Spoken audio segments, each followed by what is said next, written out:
Ladies and gentlemen, boys and girls, children of all ages, it is Sunday night and the ESFL is live here on Twitch and on YouTube. We are here for ESFL 90, our 90th fight card officially on these channels. And I welcome you here. I am your play-by-play and your host, Kingsley, giving you the play-by-play for tonight. And also along with me is the PS4 ESFL champion himself, giving the color analysis that you need. It's the champ, Romero. Romero, how are you doing today, man?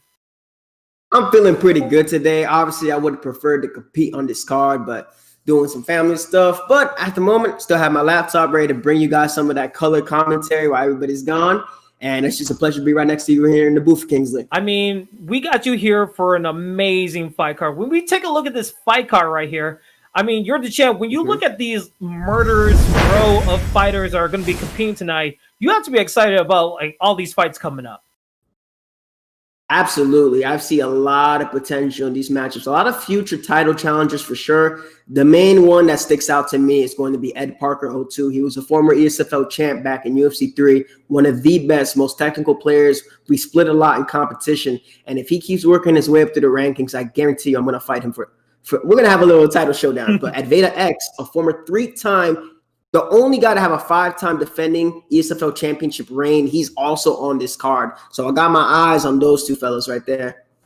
Yeah, I mean, you said you hit the nail on the head. I mean, I remember Avida X being a monster in UFC 3, and you know how UFC 4 is. It's more of a grappler's paradise, so it'll be interesting to see what he does in his debut. But also, in our co-main, we have Anza versus Rayhan, a number 10 versus a number 9 rank matchup in the co-main, and then a Bathing Nash fighting on this card, Mental Stability versus WorldLife. There's so many good fighters on this card, and it's only 8 fights, so we're gonna have a lot of interesting quality when it comes to these fights, and I can't wait to talk about them with you as we are ready for our first fight of the night. And you would never expect this to be the first fight, but it's gonna be Gavin T versus Ed Parker. And Romero, when you talk about these fighters, this could be a hell of a bar burner when you look at this. I can tell you so much about these two fighters, but the main one, good friend, fellow staff member, former two-time ESFL champ, Ed Parker 02, one of the best players in the world, has elite striking. He fights very well behind his jab, and he sets up his strikes very efficiently. And his grappling, people think Ed Parker is just a striker. That man can grapple. His range management is crispy as heck. What can you tell me about Gavin, Kingsley? I mean, Gavin, when you think about him, his record is 1-1 in the ESFL. He has very crisp striking. He has high-level grappling, and he has good pressure. So he's going to be looking to take it to Ed Parker. He lost to Yerda in his previous fight, but he's looking to rebound to go 2-1. And he's not going to have his an easy fight when it's going against a former world champ as in Ed Parker. So it's going to be really interesting to see how it goes. Yeah, I'm interested to see why Gavin went with the McGregor pick. It's a McGregor mirror, and McGregor's arguably Ed Parker's best guy, even with all these grappling changes. This is dog. If you can pull up an upset against Ed Parker, in my honest opinion, he's ranked number 18. Gavin is ranked number 22. If you're going to Conor McGregor mirror match against Ed Parker, see if you can get it done. Absolutely. This is your first fight of ESFL 90, the first fight of the prelims. Ed Parker is in the red gloves, in the green trunks, and then we have Gavin T in the blue gloves. And as you can see right here, both guys trying to fight inside the pocket a little bit. We saw a little bit of a head kick right there from Gavin T. You can obviously see that his game plan is to put the pressure on Ed Parker right here, Romero. Yeah, he's trying to put on the pressure on Ed, but if you notice, Ed is not really throwing. He's trying to make all the reads on Gavin's offense. He's slipping. He's only throwing one shot at a time. You notice the stamina of Gavin is going down. It may not seem like much, but this is just simply the first round. This is the Ed Parker feeling out round.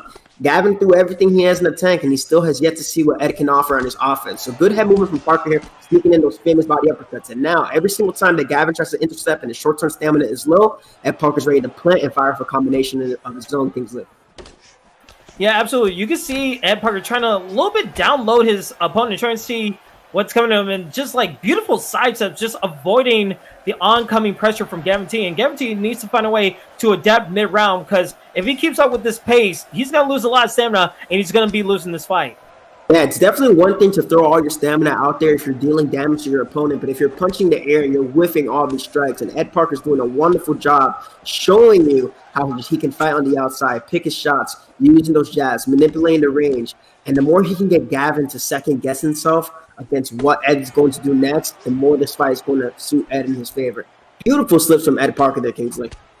Absolutely. As we're getting closer and closer to the end of the first round. No, we see a rock here. Oh, Ed Parker's down. Oh my God. The upset of the card of the season, maybe. Ed Parker loses to Gavin T to be 2-1. Oh my goodness. Wow.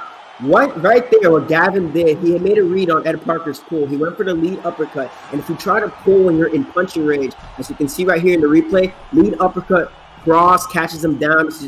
Wow. Crazy, crazy good adjustment there from TTT Gavin. And Ed, this is a great way to start off the card, man. Gavin just put a big, big name on his scalp. No clinch here, no grappling, straight up striking. And Gavin gets the win against the number 18 guy in the ESFL. I mean, when I think about that, just the fact that Gavin T beat Ed Parker, I remember the moment where you said what to the I KO'd Santa decision. I wish I could just put that on my camera right now, just be like, what did we just see? I mean, the start of ESFL 90th, I mean, Ed Parker losing in the first fight in the prelims? Wow. I was not expecting that kind of result. I was expecting more of a longer fight. It seemed like Ed was finding his rhythm, trying to, like, as you said, have a more of a feel out round. But again, kudos to Gavin T for just putting on the pressure and just finding the right combinations to get his victory. I mean, that's huge. That is going to put him possibly up to the main card to see if he could do it even more, because that's going to put a name like as a target on his back, because he absolutely he's going to put a target on his back. Where he got Ed is that Ed whiffed on her strike. Ed went for a body uppercut, so his short-term stamina was low. He got hit by Gavin's hook. While that hook was thrown at full stamina, so he got him at a hard rock. And then Ed, he tried to duck, so his stamina wasn't recovering. He was still using more of his stamina while it was recovering, and he got hit with the uppercut. He got block stunned, and the cross hit him down. So good work from CTT Gavin, but life moves on, and we're on to our second fight of this card for ESFL 90. We got CTT Bugsy versus OG Bulldog. CTT Bugsy is a late replacement. He is representing the Canadian top team. He's fought Peyton, Crooks, Mental Stability, and WorldLife, so he is no stranger to fighting elite competition. He is 1-3, but again, he's fought high-level competition. So now he's going against OG Bulldog. Kingsley, what can you tell me about OG Bulldog? I mean, OG Bulldog, he's ranked 26 in the PS4 rankings. He has a balanced style, but very aggressive wrestling when it comes to his fights. And he has heavy top control. So he's going to be looking for the takedowns, and he's looking to stay up top for most of the round. So he lost to Rennie in his last fight due to a standing guillotine. So he doesn't want to repeat history. He wants to take control more of the fight and just get to the positions that he's looking to go for. So it's going to be really interesting to see. I mean, you can see the Volkanovski pick in the lightweight division has been the meta for the ESFL. And you have to think for Bugsy BJJ, he probably wants to go for a mirror fight. Oh, but goes for a Dustin Poirier. No. You wouldn't want to go. If you go, here's the thing I have about mirror fights. If you guys have similar striking pedigrees, or you guys have a similar like striking style, it evens out the playing field. But one thing when it comes to Dustin Poirier versus Alexander Volkanovski, what Volkanovski does not have is submissions. He does not have submissions off his back. He does not have submissions in the clinch. Dustin Poirier does. Everybody knows Dustin Poirier be hitting that jumping guillotine. So, this is what the Bugsy could be going for. Maybe he found out his opponent. Dustin Poirier is one of my favorite fighters, so I always like to see players use him well. And we're ready to go here, Kingsley. Here we go, the second fight of ESFL 90 live on Twitch and on YouTube. Bugsy BJJ in the red gloves, Bulldog in the blue, and already Bugsy just attacking from this ground and pound. This is a nice start. I mean, we know that Bulldog wants to have a top game. He is very aggressive when it comes to grappling, but now it just seems like Bugsy is trying to take the fight to him. Yeah, absolutely. Right here with Bugsy. Wow, Bugsy wow. got swept here. What he did there, what Bulldog did there, he went one way and he used L1 to open up the half guard sweep transition. But look at his beautiful slip to get the frame, and now he's going for the arm triangle. Oh, wow. OG Bulldog got low stamina. Now there's a patch. You can't flick and get away from your opponent without increasing your bar. So now he has to be really tactical for the escape. It seems like Bugsy does not want to give up the position. He's going to go for position over submission here, giving up that easy escape, and he wants to maintain position here at half guard. We have a problem here, though. This is a 5-round fight. This is supposed to be a 3-round fight. Yeah, well, by the way they're going, it seems like the submissions won't let it be to a 5-round fight. So hopefully we don't have that issue. But again, this is what Bulldog wanted to do. He wanted to be in the ground game, just not in the bottom game position. And you can see Bugsy doing a nice job to just figure out, be patient. He has plenty of time to just figure out his opponent. And there we go. Gets a posture up situation, but nice defense so far from Bulldog. Really good defense from Bulldog. You see that he's using the frame to block off that hook. Now he's going for that little momentum transition there. Gets the backside after the full guard bump. Now it's taking over. He's trying to posture up here. Is unable to deny 62 Bugsy's get up transition there. Trying to take him forward, but Bugsy avoids the takedown. Looks like Bugsy might be able to try to shoot here again. Good combination. Good body cross from Bugsy. That's important. You got to think that Bugsy's fighting for his life here on this ESFL slot. He's 1-3, so he really needs this win here, Kingsley. Yeah, absolutely. Every time you're in the ESFL, your spot is always on the... Spot's always on the line here.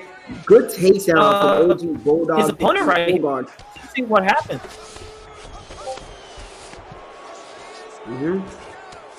Crowds are booing. So far, this is exactly what you got to do here if you want to get your win. Yeah, absolutely. So far, so good.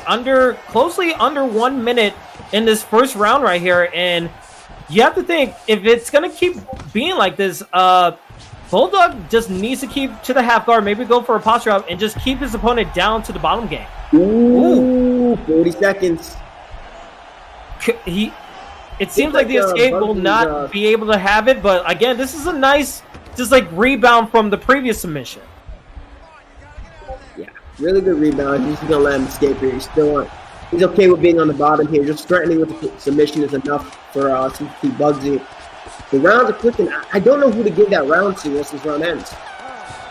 Yeah, it's going to be really interesting to see how the judges score it, because both guys had submissions. We both saw people have ground and pound situations, but the early on takedown, as we see in this replay right here, it seems like his opponent was able to take the initiative, and that's what people are going to be highlighting when it comes to that first round. But it'd be really interesting to see what they do in the second round in the matter of adaptability.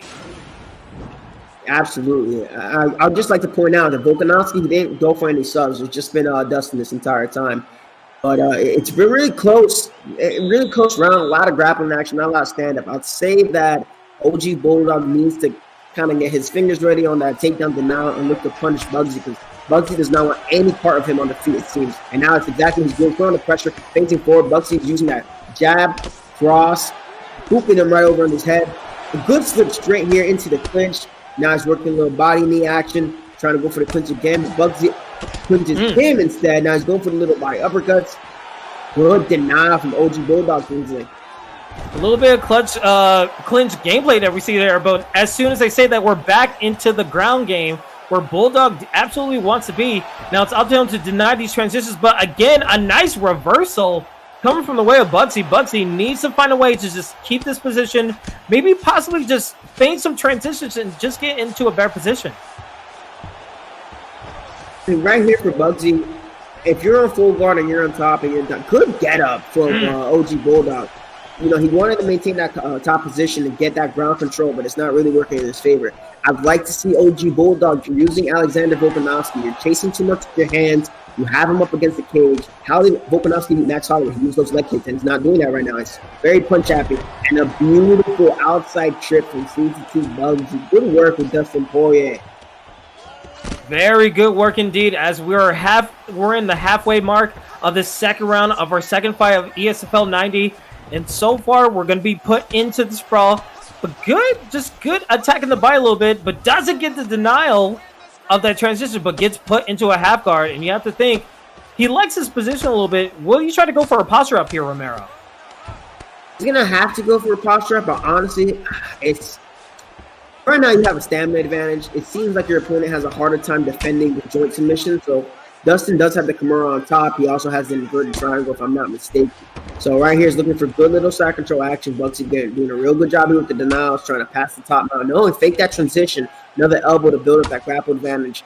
And OG Bulldog, he seems to be in the world of trouble. This is looking like a prime Avida X style type of performance here from Bugsy, controlling him here in side control. Oh no, there's another denial, Kingsley. I mean, you can see the pool of blood in the behind the head of Bulldog, and Bulldog is just getting plastered with these elbows right here, and it's not looking really great. I mean, the head health is getting lower and lower every single time, and he needs to find a way to get out of it. He finally gets out of it into full guard as we approach the 1 minute mark of the second round here, but so far so good for Bugsy. That's going to score a lot of points as he gets another denial here, and man, Bulldog is in a lot of trouble here, Romero. Definitely in a lot of trouble, because if that first round was close, the second round definitely belongs to Bugsy, 100%, no doubt at all. And now he's going for the ground and pound. Good little frame to stop the action here from OG Bulldog. But it's about 20 seconds left. We're coming into this third round. The momentum is shifted in Bugsy's favor. For sure, he's getting up and he punches him dead in the face. Dead Henderson style to get the victory. Man, that was a pretty good round. I mean, we see the second round stats right there. 2 minutes and 51 seconds of ground control for Bugsy, and that has to be all his round. So in the third round, what do you think you have to do if you're a Bulldog? It's easy to say you need to avoid the takedown, but does he need to try to keep it standing up, or maybe go for a counter takedown of his own in this third and final round? Well, Dustin Poirier doesn't have a low finger, so I don't understand if you're using Volkanovski. It would honestly suit you. Good denial there. Now try to work the body. It's exactly what you want to do. And I take number of his cage. But I want to avoid these grappling exchanges with CCT Bugsy, considering what he just did to you. But hey, he's going for the back for Bugsy. Slam. Not exactly the best idea. I definitely would have just gone trying to leg kick him to death with Volkanovski, Casey. Yeah, and right now we're seeing the control of the back from Bulldog. Bulldog brings his opponent down again. He has control of the back. He could possibly go for a rear naked choke here, but Bugsy find a way to get into full guard, and this is what he wants to be in. I mean, if he gets into side control again, it'll be a little bit of deja vu from the second round here, Romero. I mean, that first minute is looking they're trying to build grapple advantage game, giving each other a little bit of the love taps and whatnot. But he just ran towards him. Good lunge. And I don't see why Bugsy isn't trying to pursue a finish. He definitely has his head out low enough to where he's going to win these exchanges in the pocket with Dustin. And Dustin has a lot of power, but good way to plant. Good real hook intercepts the clinch, and Bulldog really has to be careful. You can't just walk in there with a clinch and another good slip hook from Bugsy. Wow, Kingsley. He's putting together a complete performance here. Yeah, absolutely a complete performance. Bulldog, he needs to find a way to just be aggressive, because this is the be-all end-all. After this round, that's what we're going to decide on, and Bugsy is just take complete control. He's able to get the denial there, but Bugsy hasn't been looking good. I mean, this is going to score some points, but Bugsy, with 2 minutes to go in his third round, has been put on the show. But again, these clinch knees are looking good, and a judo throw, that is going to help him a little bit, but he needs to do a little bit more. And that's from that clinch throw was from Bulldog. Bulldog is now on top of Bugsy. He doesn't deny this transition, but now they're up here in open space. So tries to go for a takedown, denied by Bugsy. So every time that Bulldog seems to have this little moment of clarity to, open up in the fight, it seems like Bugsy has an answer, and he's going forward like a madman right here in this fight. Now he's coming forward, Lee hook cross, trying to go with the block breakers. Good body kick, saps the stamina of OG Bulldog from Bugsy. And now right here, we're back in this clinch position, has the underhook, tries to circle behind the underhook. Bugsy goes right back to try to stop the background position. Stamina is low now for Bugsy, even those body moves, Kingsley. Yeah, and we're getting closer and closer to the end of this third and final round. I know it says 5 rounds, but we're going to end it at the third round here. So hopefully they can give a finish to give a definitive ending. But so far, it seems like it's been a fight that's been on the ground and up top as we are approaching the final seconds. Bugsy trying to go for the ground and pound, trying to put a stamp on this whole fight, getting his opponent bloodied, and man, that was a good fight right there, Romero. That's it. I think we'd have to leave it to like the chat to see who they believe won. Yeah, hopefully the guys Because in the back right will now, give us. I'll definitely say that we're trying to get word. heads up, right? See what's the situation. Mm-hmm. And we're getting word in the back that we're actually going to let it go. So I guess we're going to continue on with this fight right here, Romero. Change of plans. All This right. is, if you like the prelims, this is All your right. prelim main event right here, a 5-rounder. Oh, so they can stop moving. Yep. Hopefully they can hear us, or someone will let them know. Go ahead. Fight it out. Fight it out. No, he's shooting. I know. Get out of the menu screen. Like the fight's still going. No, the fight's still going, fellas. Wow. Oh boy. For future reference. It kind of gave me. Future reference. It kind of gave me flashbacks of Victor Ortiz versus Floyd Mayweather. You're like, you gotta keep your hands up. You just gotta keep fighting.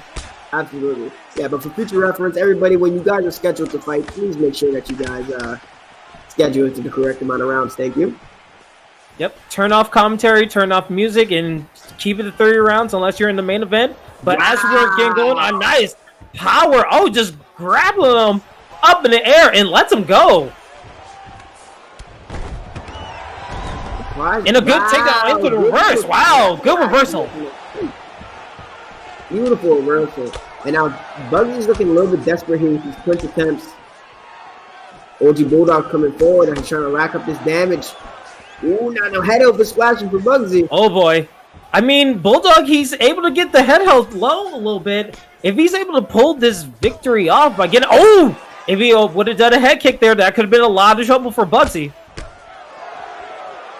Yeah, I'm surprised that Bugsy isn't focused on blocking his body moves because his body moves are really sapping his stamina. On top of the fact that he's been grappling a lot with Dustin. Dustin is a BJJ black belt, but his offensive wrestling is there where he wants it to be there, but he should really be striking a lot more with Dustin. Just hanging back here, backing up is not going to help you win here, especially in a close fight heading into this 4th round. Mm-hmm. Absolutely. As we're approaching the 2-minute mark of our supposedly 3-round, 5-round fight, it's a crazy time here in the ESFL. And both guys are really just getting the clinch, and nice clinch reversal, trying to get out of it. And you can see Bulldog just pressuring his opponent, getting his back to the cage, trying to attack the body a little bit, but good defense. But oh, his back is getting taken aback. Will he go for a slam here for Bugsy? Bugsy does go for the slam. And let's see if we have a submission attempt right here, Romero. It doesn't seem like he's going for the submission attempt. He allowed for Bugsy to recover all of his stamina. They're in this position, he's just kind of punching him up. I feel like this position definitely needs some buffs. But, oh, it goes into top mount. You know, here's the best time to try to posture up. Good denial from OG Bulldog, not trying to go to mount. And Bugsy manages to get up this time. Both of these gentlemen are low on stamina. They're at about, 45%, 40% into this 4th round. So, I was grappling, all the clinching, and all the facets of MMA. I'm going to see who wants some more here.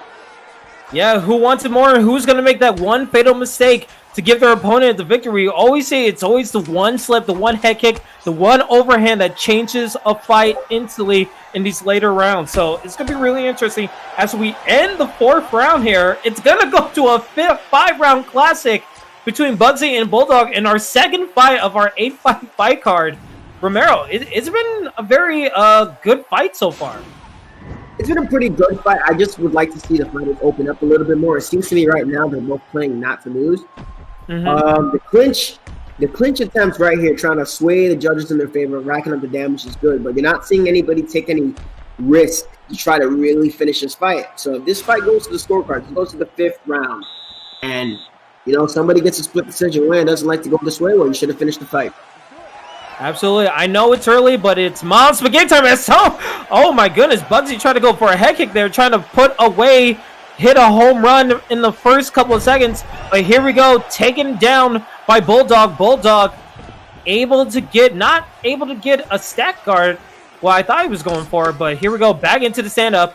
And this is where Bulldog kind of wants to be in this clinch position, trying to get the uppercuts, but doesn't land. But again, Bugsy able to get a nice hook in to the face of Bulldog. And again, a vicious combination from Bulldog. Bulldog smelling blood in the water. Could this be it?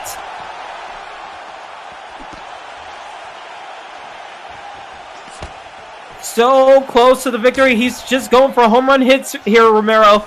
It has been one crucial mistake. The combination for Bulldog was able to get the huge knockdown that he needed.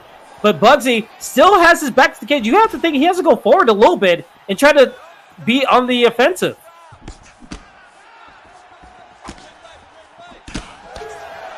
All right, it seems like we lost Romero, so we'll try to get him back quickly into the booth. But so far, 3 minutes here in our fifth and final round for a second fight here. We see Bulldog just constantly put pressure, taking the back again, but nice denial from Bugsy. But Bugsy can't evade it too long as he's just getting hit into the face with that vicious knee. Bugsy still playing with his back to the cage. You have to think he has to go. Tries to go for a pull counter there. Doesn't land, and Bulldog able to capitalize, but a front kick that will land, but won't do enough damage with that low stamina. But again, the clinch attempts just coming out from the woodwork from Bulldog. Bulldog able to just have his back to the cage, going for the back again. With under 2 minutes left here in our fifth and final round here. Wow. Yeah. Can you hear me? Oh, welcome back. Yeah, welcome back, bro. Man, that's been an insane round for OG Bulldog. This might be exactly what he needed to try to secure this fight. It could have arguably been 2-2. Bugsy is not showing any form of offense while he's backing up here. And Bulldog's just going forward. And he's making sure that he takes his fight. Another clinch attempt. The body health is flashing. But for CCT Bugsy, you got a minute left, and now these men are throwing everything they can in the kitchen sink to win this fight. You have to give it all that you got in these last couple of seconds. But a vicious slip straight, but to an uppercut. A vicious slip straight on the hands of Bugsy to the face of Bulldog. He's able to get a knockdown. That could be possibly huge. Who knows how the judges are going to score this. But here we go. Bulldog on the prowl again with 25 seconds left in this contest. Nice body shot coming from Bugsy. Bugsy in the clinch again. Doesn't have room to maneuver. He's just going to wait out with the stamina, trying to find the strikes. Is it going to go for no slip straight? Who's going to go for a home run hit, Romero? He's got no home run hits, only going to be a home run clinch. You please do not skip the scorecards of this fight. Do not skip it. We want to see who wins. We want to see the announcers announce the winner of this fight. I don't know who won this fight. They could easily go either way. Crazy. That up kick, man. That up kick saved them because that was definitely a critical rock. I would like to see up kicks do more damage in this game, especially when your opponent's head health is low. Right. So just a little interesting note I want to throw out there, but pretty good, decent fight. Decently good fight. Yeah, I can definitely agree that no one wanted to lose the fight, but it was a good showing of Bulldog using his clinch a little bit. Like, we saw a difference of styles as we go to Bruce Buffer with the judges' scorecards. We go to the judges' scorecards for decision. Judge 1 scores this contest 48-46. Poirier. Judge 2 scores it 47-47. 48-46. And Judge 3 scores it 48-46 for the winner by majority decision. Majority? Wow, that means it was a draw. So there's draws in this game now? Crazy. I thought was it a majority draw? I thought it was a majority win. It was a victory. No, majority win, but it said 48-46 Dustin, 47-47 draw, 48-46 Bugsy. But wow, good fight. It was a really good fight. I mean, congratulations for Bugsy, not to bury the lead. Congratulations to Bugsy for getting the victory over OG Bulldog. But man, it was really interesting how the judges' scorecards judged a draw. Maybe there was a 10-8 round, possibly. Maybe we saw the side control be. Yeah, we saw the second round be all about the side control, and the forearms were just. Maybe that was a 10-8. Yeah, that could possibly be it. But all right. So let's get going to this next fight. Good job, gentlemen, on that last fight. We got Gaming Echo versus Avida X. Everybody know about Avida X. If you've been on this ESFL scene long enough, you have to know about Avida X. Avida X, UFC 3, he was the boogeyman. He fought anybody, anywhere. He 5-time defending ESFL champ, took out Kinetic NRG in ESFL 50 in a crossover card where PS4 went 4-0. He has the longest defense for any single ESFL champ, whether it's PS4 or Xbox. So he has elite grappling, unorthodox striking, and he has world-class experience. But this is a new game, and we don't know if his style's translated pretty well. So we got Gaming Echo. What can you tell us about Gaming Echo, Kingsley? Well, Gaming Echo, he's ranked 27 in the PS4 ranking side. He's 1-1 in his record. He has very aggressive striking, and he looks for clean combinations. So he's not going to try to dirty box or any of that sort. He wants clean precision striking. And also, he has a very dangerous submission game. So if the striking's not really working out for him and his opponent takes him down, he's ready to go into the submission warfare, which is going to be really interesting for Avida X. I mean, it's kind of funny that it's October and we're near Halloween time because Avida X is definitely Dr. Jekyll and Mr. Hyde. He is the monster amongst fighters when it came to UFC 3. So let's see if his fight style transfers into the new game in UFC 4 as our third fight is ready to go. Again, Masvidal being used in the blue gloves by Avida X. Gaming Echo in the red using the Tony Ferguson pick. Here we go. See right there what Avida did there. He saw that his opponent was coming forward for momentum, and he planted 2 body shots. And again, Avida, he's always been known to fight on the outside, hang back. He never rushes. He wants you to come to him. He plays like a matador, and his opponent is the bull. So he's reaching a little bit too much with his strikes here, getting a little bit impatient. But, could be, coming back to ESFL. A little jealous from there, but good strikes from Avida X. Good body kick from Gaming Echo, though, Kingsley. Yeah, and so far, Avida actually had a nice hook right there with the Masvidal, and I think he was looking for the striking of that Masvidal because he knows his ground game is really good. But here we go, into the clinch, into the takedown, but nice job by Avida X to get out of that situation. Gaming Echo trying to use some clean combinations, but he wants to get Avida X down to the ground. How smart is that? We'll be able to find out. But again, we're just in a slobber knocker right now as both guys are going for hooks. Yeah, they're going for hooks. He tried to pull guard. Avida was able to deny the pull guard. And good leg kick from Avida X trying to fire off. He just has to be careful that he doesn't lunge into anything crazy. Seems like Gaming Echo is fighting at the pace that Avida wants. Another solid leg kick from Jorge Masvidal. Tries to go for the takedown, denied by Avida X. His grappling is still looking pretty good in the clinch despite the new system. But he does not want to get caught up against the cage. The damage is a lot higher than it was in UFC 3. So, he can only circle the cage for so long, but another good leg kick, and that's going to work on the power stat. But good takedown. No, he scrambles out. Impressive from Avida X. 3 for 3 would take down defense from Avida X, and this is exactly what we expect from Avida X from past. Just the body shots are landing for Gaming Echo, and Gaming Echo, I'm surprised he's going for a lot of these takedowns. He's been 0 for 3 so far. Let's see if he goes for another one right here and try to pressure Avida X a little bit, because Avida X, he likes to play the Venus flytrap style. He likes to be a little bit of a counterpuncher and have his back to the cage and just sucker his opponent in. Yeah, he definitely likes to do that, but again, right there, he's trying to fire back and move his head a little bit too much, and he has to be careful that he doesn't overextend and try to counter too soon, because if he gets caught while his short-term stamina is low, there is a risk. We saw an upset happen in the first round of this card with Ed Parker. If he makes one fatal mistake, it can be lights out for him. Tony Ferguson's a solid pick, though. He has good block, good head health. And I'd say Avita's winning the exchanges on the feet for sure. He's winning the head health exchanges. He just cannot afford to make any mistakes here, Kingsley. Yeah, you cannot afford to make any mistakes as we're approaching the 30-minute mark of this first round of our third fight here on ESFL 90, live on Twitch and on YouTube. Both guys going for swinging. We saw a head kick, not nearly landing as much, but able to do some damage on Avida X. But Avida X with a nice uppercut to the body to kind of end this round as both guys are just going to take it back. And nice sign of respect from Gaming Echo. Both guys are coming here for a fight. Definitely going for a fight. I feel like Avida's the better technician for sure. He's showing it. But that was a little sneaky. If he had somebody, if Echo had somebody like Anthony Pettis, that head kick would have come out a lot faster and more dangerous. He threw a cross and it came out from the same side head kick. We've seen that type of knockout happen a lot in the UFC. Remember Andre Philly hitting that? It's good work from both of these fighters here, but I think Avida's just a notch ahead. So we're going to see what adjustments Gaming Echo's going to make against Avida. Another solid leg kick. Easily. Yeah, absolutely. This is the second round of our third fight here. And both guys still a little bit patient. We're seeing the leg kick still being worked on for Avida X.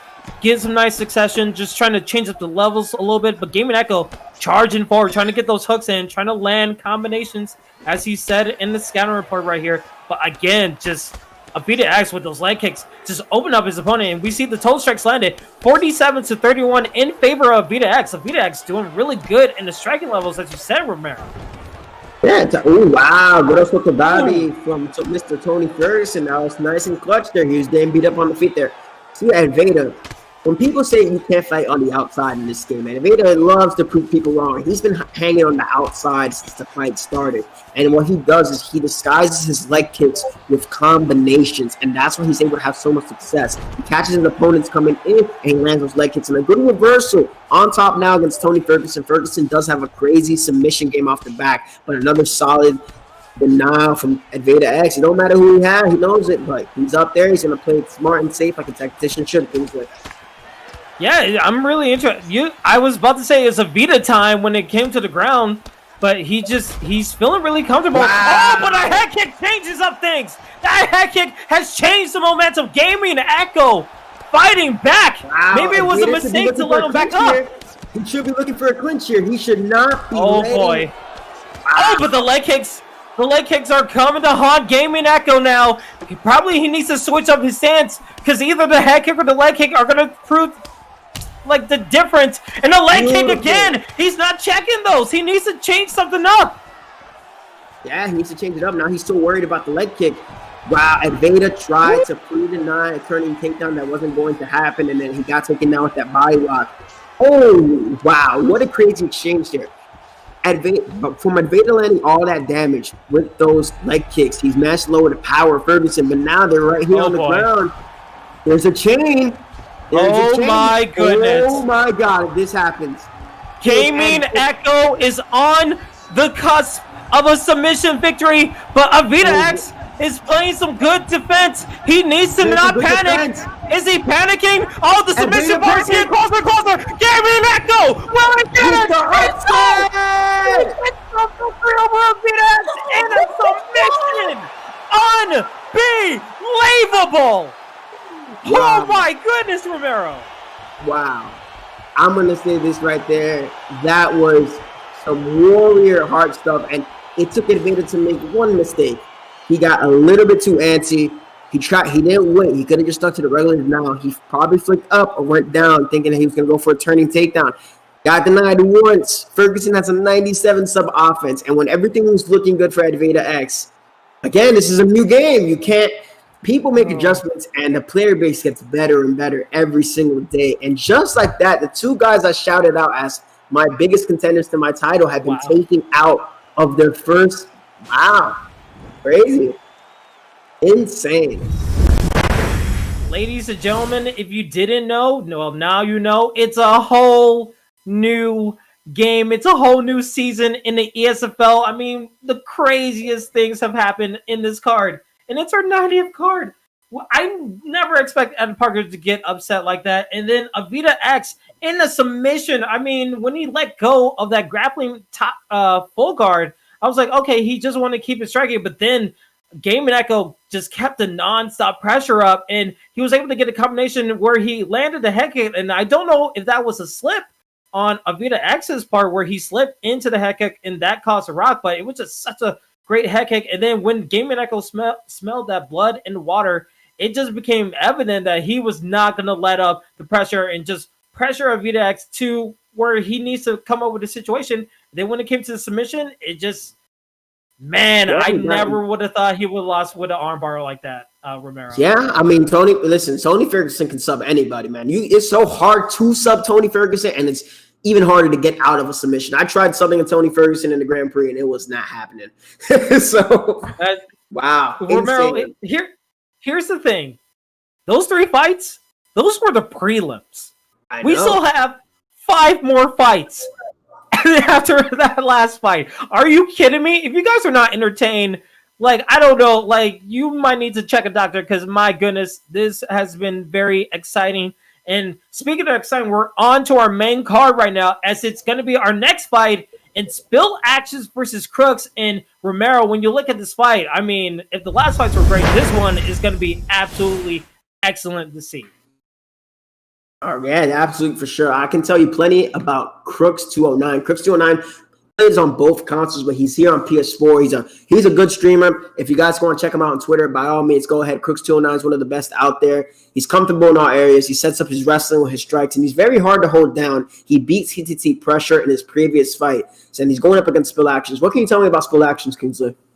I mean, Spill Actions, he's ranked 42. He's 0-1 in his ESFL season right now. But he's a kickboxer. He's a counter striker. And he mixes takedowns with striking. So he likes to keep a blend, even though he's predominantly more of a counter striker kickboxer. So it's going to be really interesting, especially in the welterweight division, where he goes in his abilities. And when you look at both fighters, Crooks is ranked 19th and Spill Actions is ranked 42. So let's see if we get another upset, our third upset possibly, in Spill Actions probably taking the victory. And when you look at the fighter selection in welterweight, what are you looking for to complement both guys' strategies when it comes to this fight? Yeah, absolutely. And it seems like Crooks is going to go with that Jorge Masvidal pick. Seeing another Conor McGregor pick coming from Spill Actions in the welterweight division. Interesting choice. He doesn't have as much power here in welterweight as he does in the lighterweight division. A little bit delayed at 162 MS, so I wonder how these guys are going to adjust to that. I believe it's U.S., California to UK. But these guys, I know they're going to keep it on their feet. They're not going to really wrestle too much unless they really have to. So we're going to guaranteed we're going to get a striking clinic here from one of these two guys, or going to be a striking war. So I'm excited. I'm definitely excited to see Crooks, because Crooks, he's 1-0. He's been streaming. He's top 10 or top 15. He's out there, and he's another good player to look out for. Absolutely. Let's see what happens in this fourth fight of ESFL 90 Spill Actions using the Conor McGregor in the red gloves. His opponent, Crooks, in the blue, using Jorge Masvidal. If we see a flying knee, I might be able to lose it. But here we go. It's the first round. Let's see what happens. Ooh. See that little side? That's some elite stuff right there. He sidestepped that little body teep and then went immediately to the body. So now Crooks just has to tone it down a little bit on the gas tank. He doesn't have to do anything crazy. He's picking out his shots. You see, he's a very reserved player. His boxing combinations are extremely crisp. Spill Actions, he's throwing out that feint of the jab. He's telling me he's going to go for that jab body teep again. Good leg kick from Crooks 209 here, but good combination. Straight knee hooks, great for Spill Actions here, Kingsley. Absolutely. As both guys are more in the filling out process, we see a bunch of slips from Spill Actions. Let's see if that plays a role in this contest, because I feel like one of those slips might lead into a mistake for Spill Actions. But again, we see Crooks. Crooks is trying to find his distance, playing more of the center of the octagon. As we see both guys trying to go for a combination right there, and a nice leg kick at the end of that sequence from Crooks. Crooks is trying to find his avenues, but he can't whiff with these strikes. Good slipping from Spill Actions so far, Romero. Yeah, and notice that Crooks is very educated on what his block has to do. If he sees this block, he's kind of getting thrown a lot of punches. He's using his movement to get out of there and not let his opponent settle on throwing his combinations. But still is also making those adjustments. He's throwing out his own slips. He's baiting out what Crooks. This is a high-level fight. I know this is the first fight for our main card, but this is some high-level stuff going on here from both gentlemen. And I'm liking the adjustments that Spill Actions is making against Crooks. Yeah, I'm interested to see who lands a head kick first. I feel like everyone's setting up these body shots, these hooks into a head kick. So be really interested to see what happens. But so far, so good. Both guys are not trying to really give out all of their game plans. But a nice combination from McGregor. But he answers back with Crooks getting a nice combination on his opponent. But a nice body shot. Spill Actions trying to find that distance, trying to attack the body a little bit. But not using these hooks into a valiant effort. He's trying to find his distance, but again, a nice jab coming from the way of Crooks, but good combination so far. It's been back and forth a little bit here, Romero. It's been pretty back and forth, but there's the head kick you was talking about. But I don't know if you peeped this, but there was a real leg kick that Crooks tried to throw, and immediately, the moment that leg kick landed, Spill Actions, he planted and fired off an uppercut rear hook combination. He was trying to catch him at that forward vulnerability from the rear leg kick. Now they're slipping, they're baiting each other's reactions. That rear hook from Conor McGregor is going to be a problem. And that left hand that everybody fears when it comes to Conor is still a factor here in this welterweight division. Tries to throw off a head kick, doesn't get much damage off, still lands with the shin. Another jab, probing. This is a technical fight here. They're waiting, they're baiting. I don't know who the damage is favoring right now. It might be favoring Spill Actions here. The body kick, tries to go for a sweep. To do so. Closely contested first round between Spill Actions and Crooks. Yeah, very technical, as you said, as we're winding down. And but an overhand lands. I don't know if that's going to count, or maybe it was too late for that overhand to land, but that was a good exclamation point for Crooks. But if we could see the fighter stats, 34-31 in total strikes, so both guys coming out fighting, and it's very, very close. So you can't take this round off for your both guys. It's time to adapt and see what really happens. And as we see, both guys are going back into the phone booth and just being very technical. And those leg kicks are coming out very nice. Crooks is kind of having some momentum here. This is looking really good. Wow, there it is. That's the reads. Those are the adjustments. So now with Crooks, he's read his defense. He's read his defense, and now he's turning up. Now, one issue is here. You're throwing your strikes. Don't allow your opponent to get back into the fight. Don't let them have that moment to fire back. Make them second-guess themselves, and that's what Crooks is doing a really good job here. He comes forward with the block, and he mixes in with head movement. Based on a reaction from his opponent, now he's firing up with a three-piece. Goes to the body, working high and low. This is a tactical work from Crooks 209. Yeah, and your spill actions, you have to think, like, what do I have to do? Just get the right blocking, because it seems like it's changing up everything. He's changing up the levels. And I have to think, if he goes for a kick right here, he might get traded up or punished for his just being aggressive. So good on Crooks so far, as another body shot landing. Both guys landing body shots. Crooks just putting on the pressure, just hitting the blockade. Wow, the slip straight changes everything. The Conor McGregor out of nowhere with the straights. There is the pressure that we talk about from Conor McGregor. Now he's just pressuring the distance. He's not really throwing too many strikes here. He's pulling the head movement, and that kind of edges the round in Spilac's favor. But Crooks has to be careful how he goes about trying to get this rock back. The head up is the front kick. The front kick is the answer to the question. Will Crooks find a way to rebound as he gets a vicious knockdown with a little over 2 minutes left? And man, it seemed like Spilaxis was having some nice momentum, but as soon as we said that, Crooks able to front kick his way back into pole position. And my goodness, Romero, these leg kicks, these head kicks are doing some damage right here. Absolutely. Now it's up to Crooks not to make any mistakes here. He's still about like a 70%, 65% head off here with Jorge Masvidal. And against Conor, any amount of head off is going to get you in a lot of trouble. And now, good job from Spill to check that kick. And that front kick, una tiene fuerza from the homie Crooks. And he got that nice drop. And it might, if that first round was close, momentum is shifted in Crooks' favor now. He doesn't want to make any mistakes. The momentum, as you said, Masvidal, Crooks, 209. Will he get the victory? He's so close. The head help was so close, but the defense of Spillax is able to just disrupt that hook for one moment. That could have been the be-all, end-all. But I guess Spillax is able to live to see another second in this second round as it's getting closer and closer to the end of the second round here. But again, another posture up. Crooks trying to put it away. The screen is getting red, but again, good defense with Spillaxis. But man, that is a huge crushing blow for Spillaxis right there, Romero. Absolutely. Oh my God. You're not Spillaxis from Crooks, bro. Oh my God. Crooks. This is what happened. With that drop, look, he timed the pull. You can't block when you're pulling back, so he times a beautiful front kick because he was in range to get hit by that front kick. Then for the second drop, he timed Spillaxis trying to slip, and he caught him with a lead hook, and then caught him with a cross on the way down. Wow. Beautiful. So Spill has to go forward. He needs to go forward. Their head up is very similar. Spill can still win this fight. He has the fighter to do so. It's going to be a matter of who wants it more right here. Who wants to win this fight?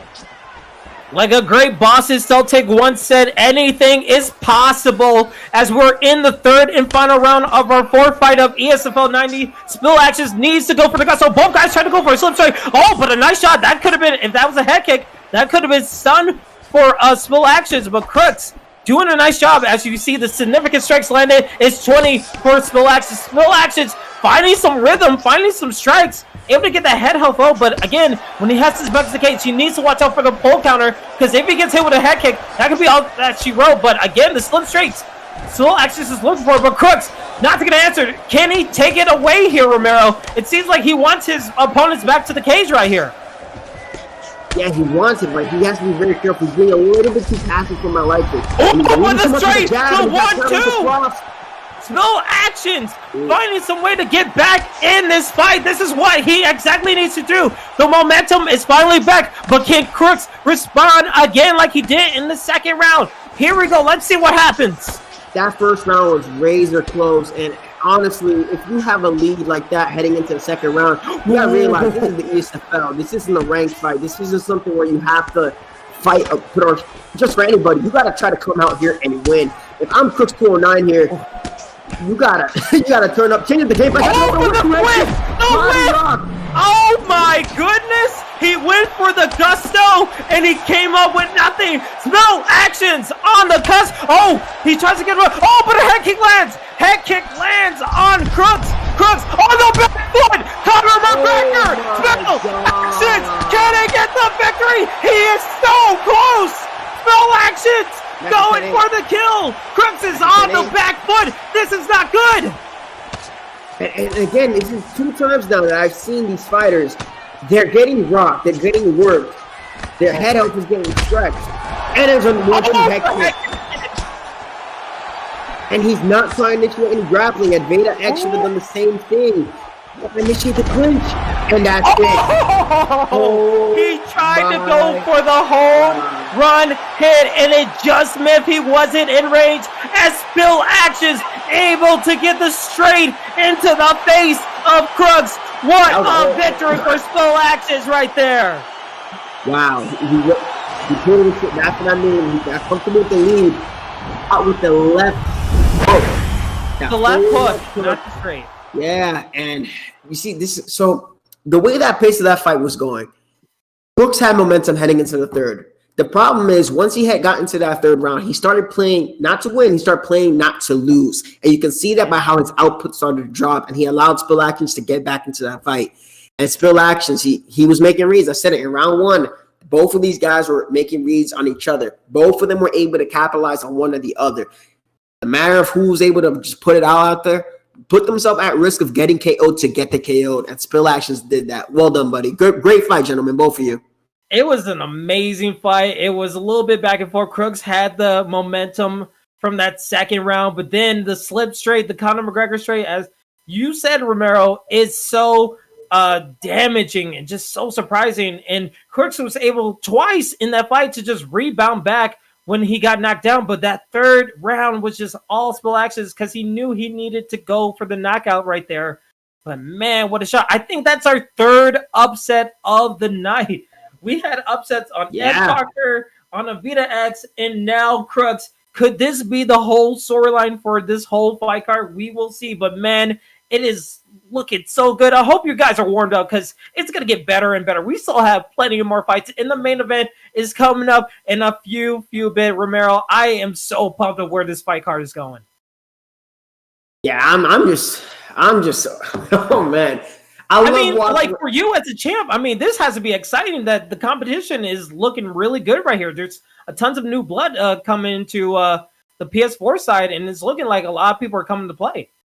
Yeah, I mean, those guys aren't new blood. They've been around since UFC 3, in my honest opinion. But I look at every single fight. If I'm the champion, I'm going to get another belt. I'm not looking at it as a title defense. If I'm looking at it as a title defense, it means I'm trying to protect something from somebody else. I'm not the aggressor. Every single time I'm going to go in there, I'm going to view it as I'm taking another title for myself. And the results, I expected some of these guys to turn up right here, the big lights for ESFL, and they haven't been able to do so. We got some new contenders that are coming up, and I got to take them out one by one. So this has been a good card. Absolutely, and shout out to Gaming Echo rating with a party of 15. Gaming Echo getting a crazy victory over Avida X tonight. Shout out to Gaming Echo for the awesome raid. As we're getting ready for our next fight here, you guys have joined us at the perfect time as our next fight is almost ready to go in the fighter selection. It's going to be Mental Stability versus WorldLife 4D, and my goodness, this fight is going to be another amazing fight right here, Romero. Yeah, it's going to be a crazy good fight. We got WorldLife 4D. He actually beat, I think, one of the Vegas MMA guys. He beat Anza by majority decision this last fight. That fight was crazy close. Anza is crazy good. So is WorldLife. He's not afraid to brawl. He has some good high-level striking. But mental stability, you know everything you got to tell me about mental stability, Kingsley. I mean, mental stability, he's ranked 13th in the PS4 side. He's also 2-1. Unlike his opponent, he's a pressure striker. He has a boxing specialist in his skill set, and then he has an exceptional overhand. So that will be probably his key move to just open up his opponent. So we'll see how it's going to go. I feel like we're going to see a brawl. We're going to see overhands. We're going to see head kicks, knees, everywhere. So if you guys are just joining this Esports Fight League right now, the ESFL, you're going to be in store for this amazing fight because it's going to be nothing but a fireworks show right here as both guys are just getting ready. As we see both guys skipping the tongue, they want to just get in a fight. Here we go. It's going to be mental stability in the red corner, I think. And then blue corner. Oh, red life in the red corner and then mental stability in the blue. So here we go. Our fourth fight of the night. Our fifth fight of the night. Yeah, so right here you see a lot of the rocking, moving his head and then blocking over his body. So it's going to leave his head vulnerable if he keeps continuing to do so. I would say that WorldLife is the more technical fighter out of the two, the mental stability. He is known to be one of those fighters, like, he doesn't really have a rhythm. He has something where, like, his striking style is very unpredictable, dangerous to his health and his opponent. So we're going to see what WorldLife is going to do. If you got Kamaru Usman, you don't really want to spend too much time striking. You can set up some of the little stuff, but you have to be able to get that grappling done early. Wow, no twist in the pull action there, huh? Yeah, absolutely. As we get into the sprawl right here, it seems like WorldLife just wants to be in this position, maybe go for a backside position. He needs to get the denial, but doesn't get it. That is huge against WorldLife as mental stability, able to get in side control. Let's see if he does any damage here. Maybe try to go for a knee on belly, but it seems like he's going for a submission here. That is big. Let's see if he actually gets it. It seems like it's going to be more into the escape, but the chain is going to help out a little bit more, but the defense is on par right now. Yeah, the defense. This is the difference between the other guys in their defense and WorldLife right now. He stayed very relaxed. It's very hard to slip Kamaru Usman. You know that his stats are good. And this is a good job to get out of that submission, work him against the cage, take your time, work that Kamaru Usman face down. No, we ain't got no foot stomps in this game, but you can still knee him in the gut. And if you want to work on that control time, really make your opponents work. With a rubber guard for mental stability. So far, we've seen the rubber guard try to be used from that Tony Ferguson from the previous fights, but now we see a successful rubber guard being landed, and he's just getting hit with shots. But a nice reverse into the other side for the rubber guard, and we see another submission attempt. This is looking really good for mental stability, just frustrating his opponent and getting that stamina low for a submission attempt, but although he won't get the submission victory right here. That's a good submission attempt here, but again, the submission defense from WorldLife, especially post-patch, where everybody was adjusted to something that really shouldn't have worked the way it should. Good job. And now he's going to work. He's going to be very composed, very relaxed, and the quality shots and mental stability. That's really what he's going for here. Got to watch for that little jab body straight action. You can see that little jabbly hook cross, that mental stability loves so much with the ass. But a good front kick for good measure. Good body hook overhand. Little major back lunge. A little iffy body kick there, but it's looking real good. Yeah, it's looking real good, and we're just seeing constant overhands being lead from these combinations as we're getting closer and closer to the end of this first round right here. And mental stability just gassing out the tank right here, trying to find his opening. But again, nice sights up, but a nice overhand landing at the end of the round for WorldLife. WorldLife, both these guys have been looking good so far. How would you score that round if you had to be a judge? That's a close round. The damage is pretty similar.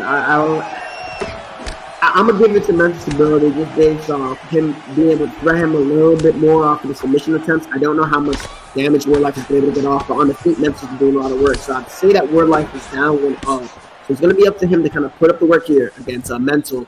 Give him something to worry about. He's hanging back a little bit too much. There you go. That's a good overhand counter. There's the jab. There's the clinch, and now he's working. Good work from mental stability there. And mental stability said he had an exceptional overhand, but he's getting hit with overhands now as this top 15 PS4 ranking battle continues on in the second round right here. And a nice takedown from WorldLife. WorldLife able to get the advantage, but as we saw, the total strikes landed in favor of mental stability, 33-19. And you have to think, if you're WorldLife, you need to pick up the striking damage right now in this top guard position.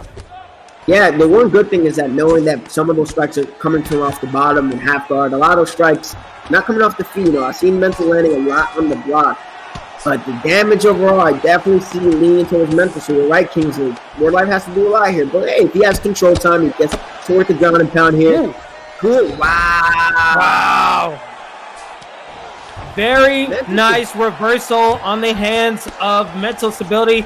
He was getting hit with some ground and pound, but able to reverse it into this, I want to say top mount position right here. Wow. Able to get another denial. This could be huge. No, he has to be on for a submission. And this could be trouble for WorldLife. WorldLife does not want to be in this position. He needs to do everything in his power to deny this submission, but the submission bar is getting higher and higher. Oh boy, and a panic is setting in, as you said, Romero. This could be it in the second round. Mental Stability getting closer and closer to the victory. It's almost certain now. Will he get it? Yes, he does. Mental Stability with the submission victory over WorldLife to get the win in the main card for ESFL 90. Woo! Impressive win. I'm interested why WorldLife took Kamali. Like Nick Diaz, the power wasn't there. Like he had the volume, the power wasn't there. But the submission threat of Nick Diaz has been there since Strikeforce. And I'm very impressed by the grappling and Mental Stability to rack up those 2 denials. He wasn't impatient trying to go for subs. He set up his sub beautifully. WorldLife was unable to deny the attempt, and as a submission win for Mental Stability over a top-ranked competitor. Great job. Yeah, absolutely. Top-ranked competitors, both in the top 15. WorldLife was the 15th ranked fighter. Mental Stability is the 13th ranked fighter. I thought this was going to be a brawl from what we saw in the scouting report, but then it turned to a ground battle warfare. And for the most part, we saw WorldLife initiate the takedowns at first, but then when he got reversed from the ground and pound, it just seemed like Mental Stability was more capable or just more enthused about Gin's submission victory, and he was able to deny those transitions from the top mount position, because we usually see like people get out of it very quickly, but the fact that he was able to deny it and that stamina was so low, it was almost all but certain that he was going to get the submission victory. So very good technical ground victory from Mental Stability, and he's going to move up to 3-1. And maybe that ranking is going to get a little bit higher. Maybe try to reach up to the mountaintop and maybe try to make his name known for a title contendership maybe later in the season. But for we'll see about that. Ooh, I didn't say you did, champ. WorldLife is going to be 2-2, and he's going to be able to work his way back up in the card. There's still a lot of more exciting fights for him, hopefully in the main card. So we'll see how both of their futures go in future fight cards. I mean, the champ said his word, so we'll see how that goes. But speaking of how, go ahead, Romero. I mean, we got ourselves a rematch. I don't know if you know, but we got ourselves a rematch here in this fight. The first time these guys fought, I think it was before the second patch. So Ash got the finish in round 1, a bathing Adam, a bathing Ash, however you like to call him. Now, Impostazione is Zayaf.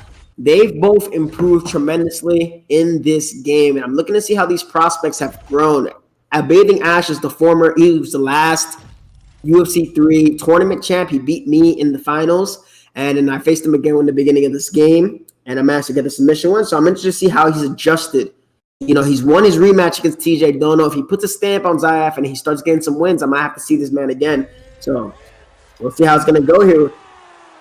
I mean, it's quite possible. This could be another main event fight if we had it on any other night. I mean, when you talk about both these competitors, I mean, Zayaf, he's ranked number 12. Bathing Ash, ranked number 11. Both guys have 3 wins on their record.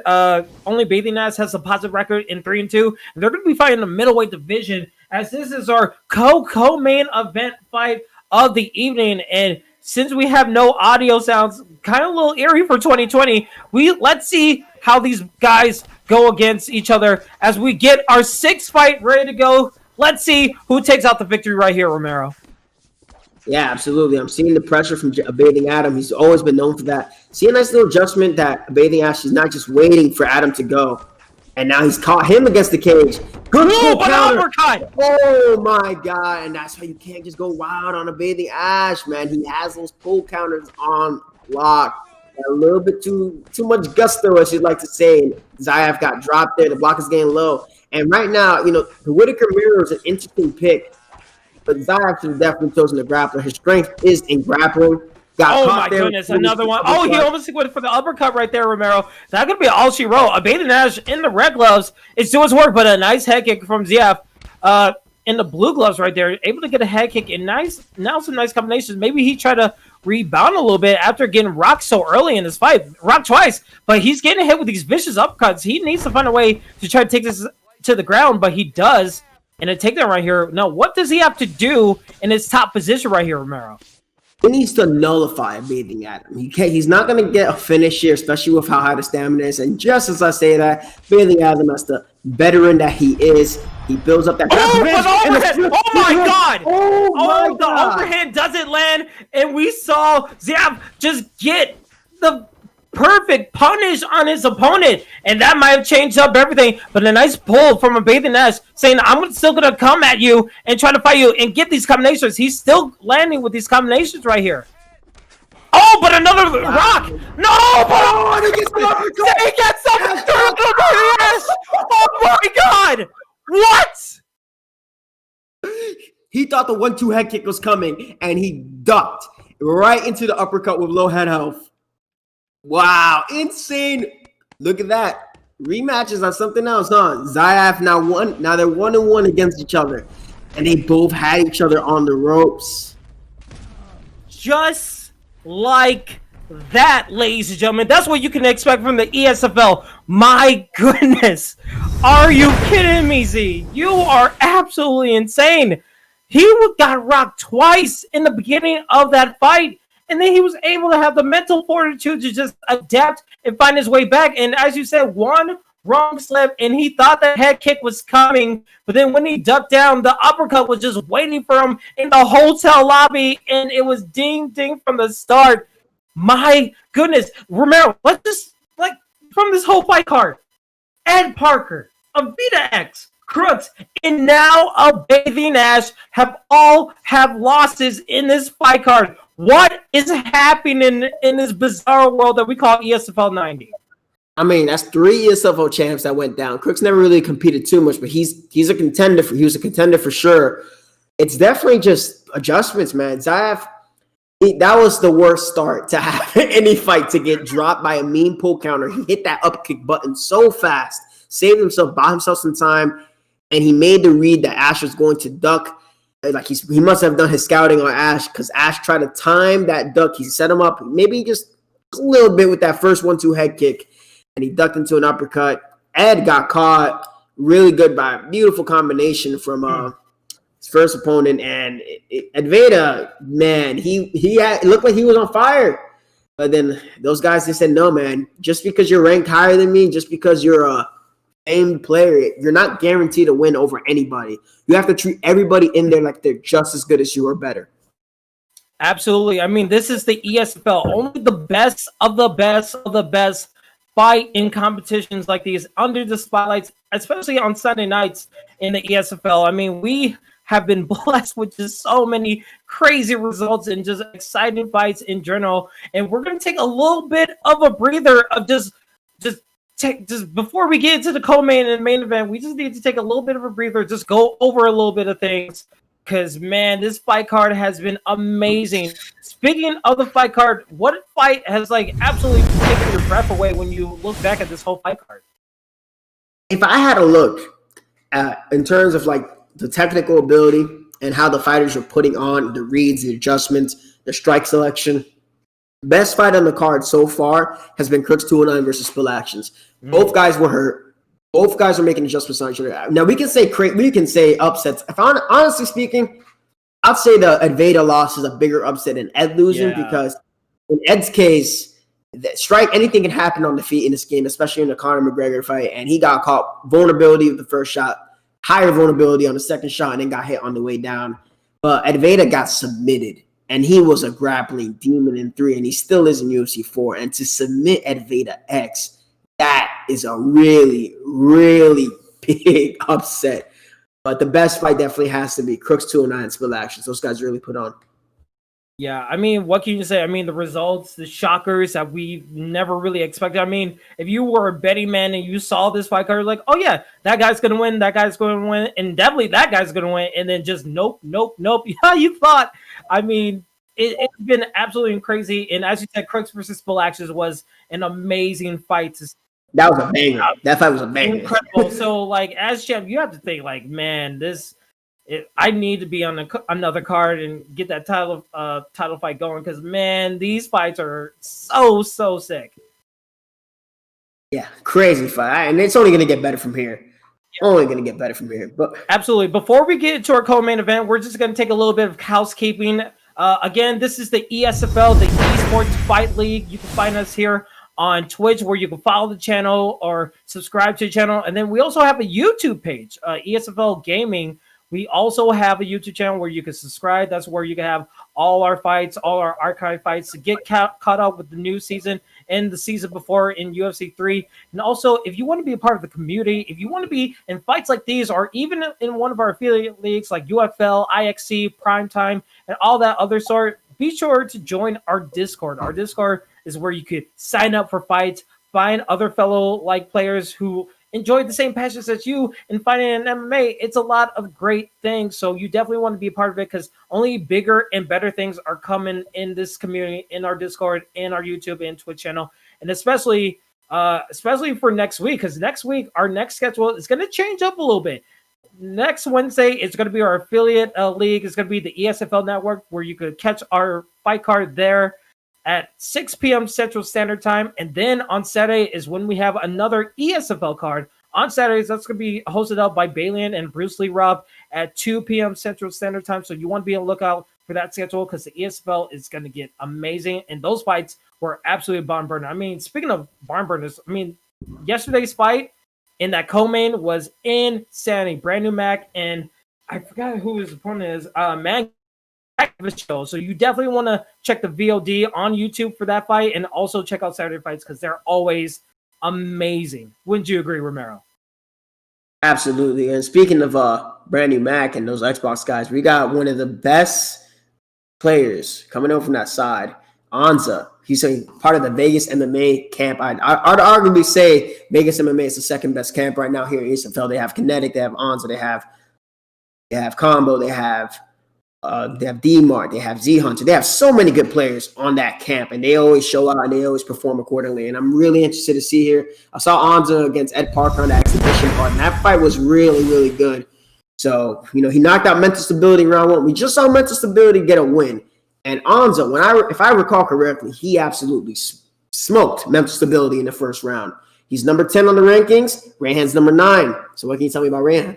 I mean, Rayhan, he's in this co-main event fight for a reason. He's 4-2 in his record. He's ranked number 9, as you said. He's well-rounded. He has an evolving ground game, and he also has dangerous submissions. So expect a ground warfare for your co-main event of the evening, ladies and gentlemen.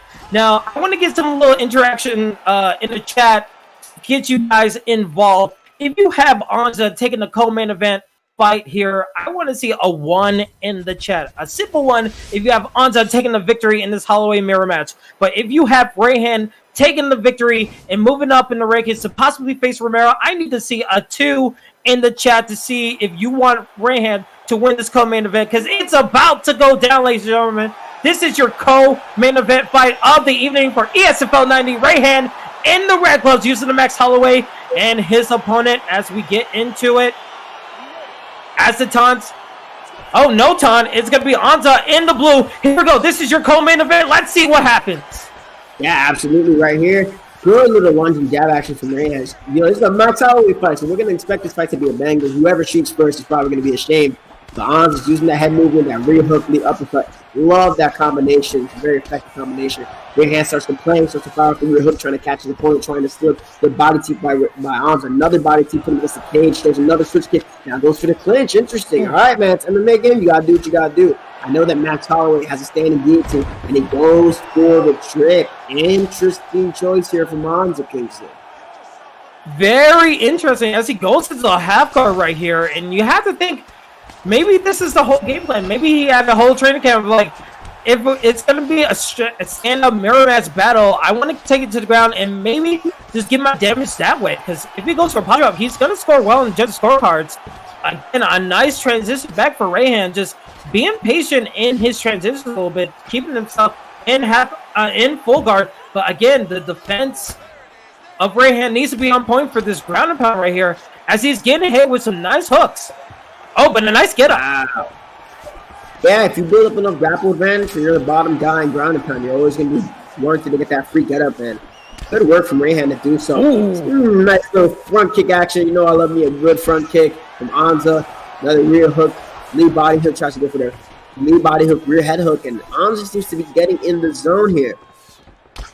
Yeah, absolutely. Anza with another front kick again. That seems to be the move of the day. Oh, but the spinning kick from Rayhan. Rayhan entering back. But again, we're in the clinch, but able to get out of it. But a nice hook landing for Anza. Anza is feeling the rhythm like it's Cool Runnings right now. But again, Rayhan able to find his way to get a nice straight from that pull. But Anza get hit with the body again. And you have to think, with his back to the cage, this is what Rayhan wants to do. He wants to get in a brawl and have his opponent back to the cage. Yeah, for sure. Right there, you see this. A good job from Anza to throw off those lead hooks to try to... uppercut! As I say that, lead hook cross, lead uppercut. Good little up kick action. Again, I like to see more damage from those. Kind of reward the player time in that up kick. It's pretty hard to time. And now Anza, you know, he got smacked a little bit. Pull back elbow. That's something Bartholomew likes to do a lot. And now Anza's turning up, and he gets the... That's how you answer that. That's exactly how you answer that in trouble. But a submission guillotine? Standing guillotine? He's going for a standing guillotine. I mean, it's been patched. Let's see if he gets it. I mean, it's going to be an easy escape. But what a crazy sequence of events that we saw in a minute 30 as both guys had a rock and I think both guys had a knockdown possibly. I'm not fully sure. But, man, good momentum boost for both of these guys right here. It's been a good round so far. Oh, my God. It hit his shoulder. Oh, my God. Oh, my goodness. Whoo! Are you guys in the chat? Are you warmed up? Because this is about to be a crazy fight right here. That whip kick could have changed the fight if there was 1 second left. My goodness, as we take a look at the replay right here, a nice head kick landing for Anza, but man, he went for another head kick. The duck was so close. He probably has to have that in the back of his head for this second round as both guys touch gloves for this co-main event fight. And man, it's gonna get crazy, Romero. Yeah, definitely crazy. You see Anza, you see how he flipped the switch and started turning up a good little switch. Oh, that slips right. Back to Anza, oh, boy. lead uppercut after the combination. Probably hasn't pinned, but you can clearly see the knee to the face. Anza, the Rayhan, he's turning up. He's waiting for stamina, stance into action, Max Holloway style. Has him against the cage. Oh, man. Rayhan is in trouble. Yeah, but you have to, you have to think Rayhan. Good takedown. Very good takedown, but I had a sneaky suspicion that Rayhan, even though he was in a little bit of trouble, he's still dangerous. Anyone in this kind of fight is still dangerous with their back to the cage. So good on Anza to able to get the knockdown and put so much damage, but Rayhan able to just rebound and come back for a little bit. Maybe he takes this as a little bit break from the stand-up game and try to find his way, like, back into a mental way of just finding back. But as soon as they say that, he gets reversed, and now we're in the half guard position. Yeah, man, that's a crazy sequence. And, you know, the grappling's here, it's good. But that was just an insane. The block held up there. It saved Rayhan for sure, but he's going to have to do a lot of work. Both of those guys were like minutes from being flash KO'd against each other in the final 10 seconds of that first round. I still can't get over that exchange. But the grappling stats are even. Right, it's going to be very hard to submit somebody who has the exact same stats as you. There's the posture up action from Anza. And you get to see him tag at the body to open up the face a little bit. And that's going to be doing some good damage. I mean, it's very underrated, those body strikes in that posture up position. Usually we don't see a lot of it. Woo-wee. The grapple advantage. He's showing he's not just a striker. And, oh, man. Good frame. Boy. Good frame from Rayhan to stop the ground and pound. Another denial. This is something else here, Kingsley. I'll say that I never would expect a Holloway to take down another Holloway, but when you're getting rocked like that against a cage, you have to go to plan B. You got to go to your plan C, and you got to open up. You might as well call it the NFC East because you never know what to expect from these two competitors going for a Holloway and going straight into the ground game right here. But so far, so good for Anza. I mean, if Anza is able to just keep this possession for the last minute, he's going to be looking really good in the judges' scorecards right here. Yeah, for sure. And it's just the body work. It's just, Rayhan has a lot of work. He needs to try to get up here, and then another posture. Oh, but Anza lets him go. Oh, and let's see what happens. There's a little over 20 seconds left in this second round right here. Anything's possible. Tries to go for a front kick, but not really in range for Anza. Anza goes for a slip hook. Good combinations are landing so far. Let's see what happens. Oh, that uppercut. We've seen crazier things happen before in those last 5 seconds. So, good round for Anza. And if you're his opponent, Rayhan, you have to think you have to go for a home run hit in this third and final round right here. Yeah, absolutely. Rayhan needs to open up the pressure. Don't give Anza any respect. And at this point, you got to trade head off for head off. You have to brawl. There's that Vegas MMA slip rear hook coming from Anza, waiting for the jab counter. Good look at that little post that Anza hits. And he has that slip counter on lock. And there it is. Rayhan's coming forward, but he's still waiting a little bit too much. When he's getting the head off low, he's getting reaction from Anza. He's going for that lead hook cross, and he's going lead hook cross. And Romero, sorry to cut you off, but it seemed like Anza's playing not to lose the fight. We've seen this before in previous fights when someone has a lead, but now he's getting hit with some combinations now, and I'm a little worried for Anza because the stamina, it seems like Rayhan has the advantage and he's able to do more, but those hooks and those head health is getting low for Anza. Oh, but as soon as I said that, my goodness. Huge straight into the face of Rayhan, but good defense from Anza. You mean Anza's the one on top? But, the knockout my head. Wow, the ground and pound is vicious. That ground and pound is vicious. And Rayhan, see, the difference is, though, with Anza, he had a significant head off the ground. He clearly won rounds 1 and 2, so he can afford to step back. In that other fight, that fight was clearly 1-1, and then head damage is similar. Anza is chilling. He can coast here on top for a decision. There's no concern for Anza to get up back to the feet unless he wants to put himself at risk for a finish. Right here, he's going for the ground and pound again. Just has to be aware. Rayhan has to be very careful. He slips into one hook. It's going to be a GG, no rigs. Yeah, I mean, we're past the halfway mark of this third and final round, and you have to think Rayhan is losing a lot of time, and these denials are not going to help his case, as Anza is just taking full control of this ground game right here, keeping his opponent down into the side control right here. Anza looking good, just attacking the knees to the body right here, and the forearm to the head into a sprawl position. This has to be a big chance for Rayhan to get out of it, but again, just taking the patient opportunity. He gets denied again, and that is very detrimental to the Rayhan's game plan right here. Yeah, when you're against that cage and you deny the over-under attempt, early, you get that little contextual bump and it takes you away. And Rayhan, but the referee stands him up. Yeah. Oh my goodness. He's gonna need to pull out a miracle. He's gonna have to pull out like a jab, straight lead spinning kick or something crazy. But the uppercut comes back to the dead. Switch stance combination from Anza. He is just flowing right here. He knows his head up. He knows Rayhan's head up is low. He's chill. The front kick again. Putting a stamp on it and putting Vegas MMA. And he's gonna put him to the ground. This could be it, Romero. And the slip. I'm impressed with Rayhan's defense there. I'm very, very impressed with Rayhan's defense there. Got 7 seconds. Got to make something happen. And there it is. The straight. The straight from Anza gets the co-main event victory here on ESFL as he puts away Rayhan, a number 9 ranked competitor, as he's going to be looking to make his way jumping up the ranking ladder for Anza. Great victory from him.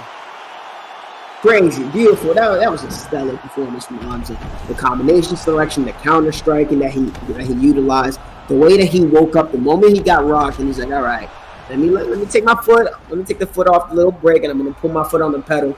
Gonna get some gas loading through here, and he put it on with his fists, got slip counters, but out-rapping him, worked his body, shredded that chin health, and that is a stellar win in a good co-main event. Good job, Anza. Absolutely. That was a good co-main event victory from Anza. Anza able to put it on his opponent. Rayhan had a little glimpse of good moments, but it just seems the pressure from Anza, especially when it came to the ground game, was just so much in the hands of Rayhan. If you're Rayhan, how would you try to rebound from a defeat in the co-main event like that? if I'm Rahan and he was just a step behind. So if I was Rahan, I'd definitely take a look back at the card, see where he froze, see where he didn't pull the trigger where he needed to, and see where he got overzealous. You have to make those adjustments. You were headhunting a little bit too much. Ansa did a good job mixing up body, head, then working the head again. So you just got to be a little bit more pizzazz in your game plan, especially if you're going to mirror somebody.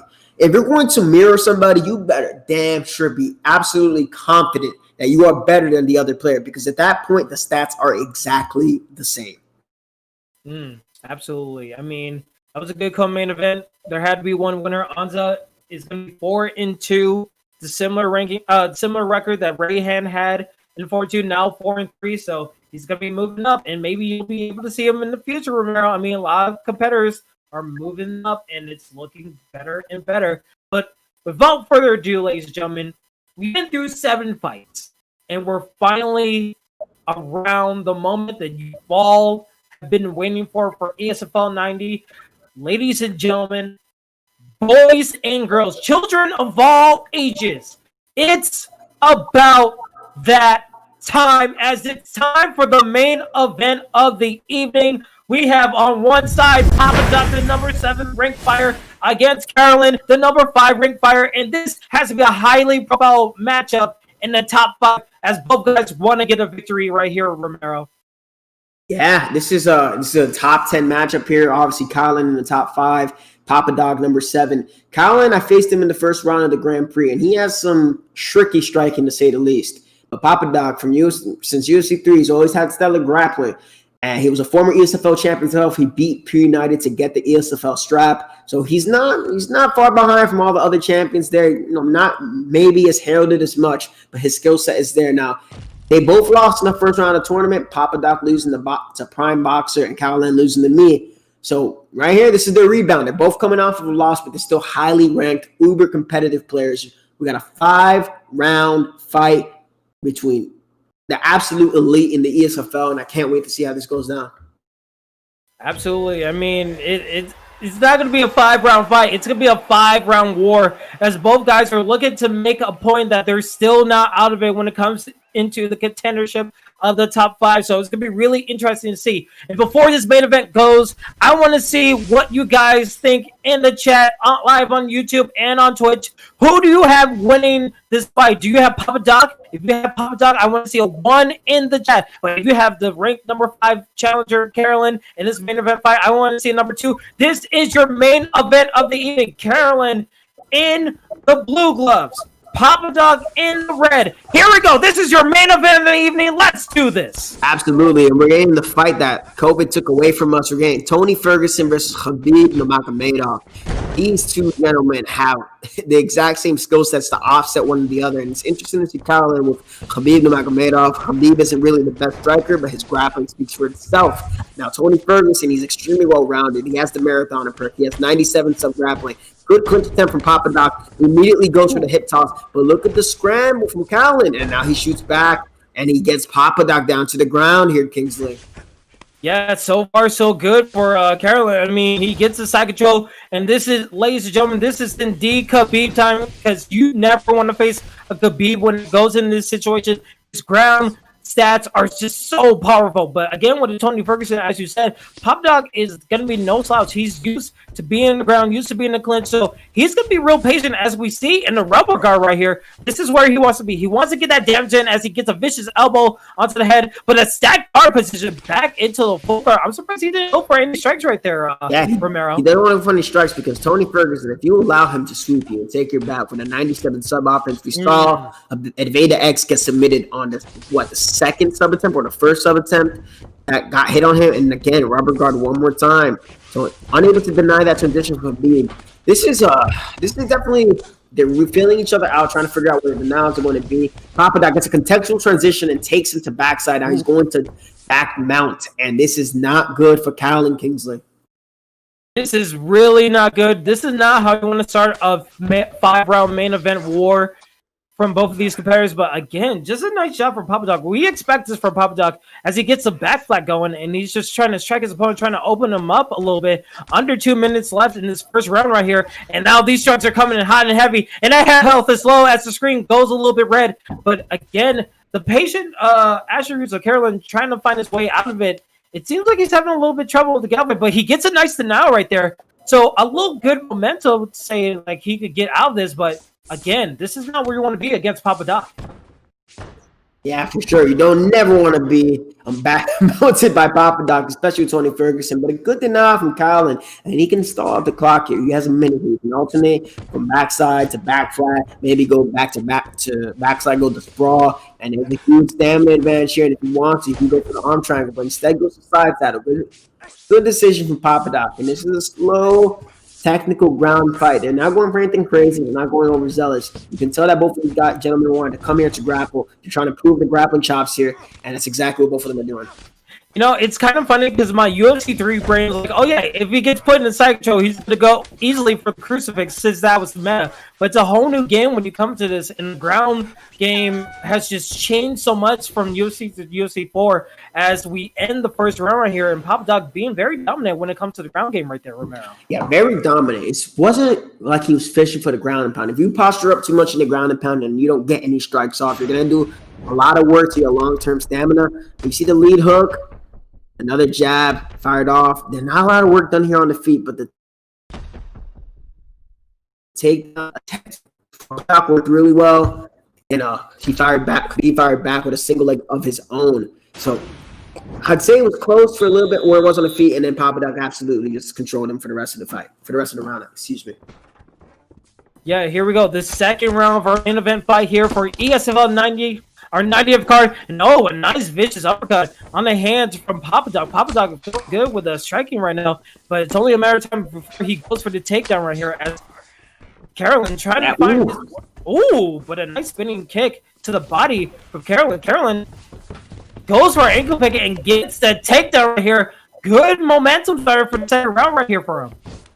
Yeah, good job from Caolin to get that takedown in low single action. Papadoc does not want to go up. He wants to pull him to his guard. It's exactly what he aims to do. If I'm Papadoc here, I'm looking to try to sweep this Khabib, either get on top, because there's still about 3 minutes left, and he reverses the position just as I say that. Y'all can call me Mystic Marrow. That was really good from Papadoc to get that reversal, and he's going to pass into side control. Things like that. Absolutely, and we see this many times before, especially in our earlier previous fights, that this side control can do some damage as they go back into this row, try to get a denial in that transition, gets it from Papadoc, and Papadoc, it seems like he wants to go for another back mount again, and he doesn't get a good job on Carolyn to just get out of that situation. Trying to get back up with a grapple advantage, he does, and now we're into the clinch. He needs to find a way to get out of this, and he does. Now let's see what happens. He goes to the clinch and attacks the body, and some good damage coming out of the way from Carolyn right there. Yeah, crazy work from Caolin, and this is. But you see that little sneakiness from Papadoc with his work here with those T kicks. He just can't be a little bit too overzealous with his strikes. You see that slip straight, he faded it out. He faded the uppercut. Look at that takedown from Papadoc. Great job to get the fight into side saddle. Side saddle's a really good position. You can only go one or two ways right here in this position. But now we're back in the side control. You can go left, right, up or down. Papadoc just unable to deny this transition. He's looking good here against the number 5 ranked Caolin. He wants to erase the memory of that first round loss in the ground period. And he's looking really good here. Yeah, he's looking really, really good. I thought it was going to be Khabib time in the first round, but now it's T4 time for Papadoc as he's just taking control of the ground game right here. It seemed like Carolyn was able to get that takedown and get some momentum of his own, but it's just been all Papadoc as the time is winding down and down, getting closer to the 1 minute of our second round here for the main event. And again, another ground and pound situation. Good denial of that ground and pound from Carolyn, but he needs to do a lot more if he wants to get back in this fight right here. Yeah, absolutely. Like he's in Papadoc's world here on bottom. And who would have thought that Tony Ferguson would be controlling Khabib so much? But notice the stamina. I know both of these guys have a good amount of grappling stamina, but Tony Ferguson uses less stamina when he's off his back. He's not necessarily a top controlling fighter. Only when he's going to get for his submissions. He'd rather be on the back when you have Tony to threaten with the subs. But from a scoring perspective, it's really good here for Papadoc to end the round on top yet again. Again, another round in the books as we're going into our third round. And as you can see, not really that much stamina being used from Tony Ferguson as he was able to take control so much of that second round. As we see the replay here, we're going to see some striking, but that doesn't really tell the story, as the first combination was really good for Papadoc, and it just seems like Carolyn needs to find a way to just answer back, just keep standing up, because the ground game is just not working for him.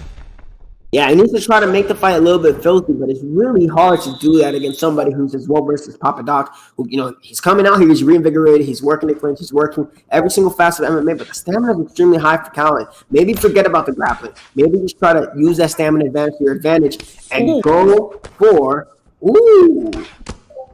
good work, the uppercut hook, that's trying to go for the clinch.